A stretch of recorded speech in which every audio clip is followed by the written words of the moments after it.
Bugun sizlar bilan qadimiy Afrasiyob shahriga sayohat qilamiz.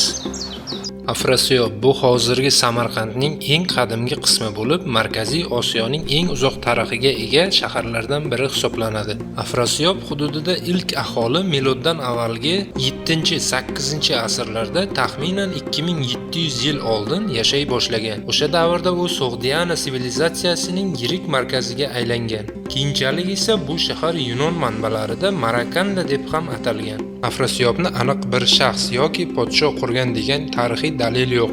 Shahar asta-sekin Soxt qabilalari tomonidan rivojlantirilgan. Shaharda markaziy hukmdor saroyi, oddiy aholi mahallalari, bozorlar, ibodatxonalar hamda mudofaa devorlari bor edi.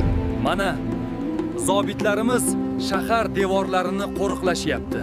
Afrasiyob Buyuk Ipak yo'li ustida joylashgan bo'lib, shuning uchun Xitoy, Hindiston, Eron va Vizantiya davlatlaridan ko'plab savdogarlar hamda savdo karvonlari kelishar edi. Bozorlarni aytmaysizmi?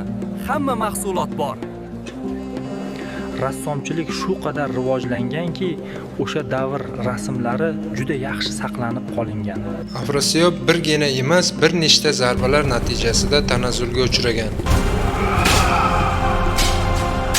Chingizxon qo'shinlari shaharga ko'plab hujumlar uyushtirishadi.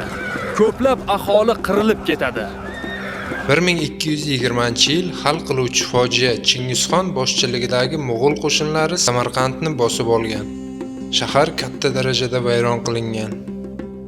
Bugungi kunda Afrasiyob tarixiga oid ma'lumotlar ortimdagi Samarqand tarixi muzeyida saqlanmoqda.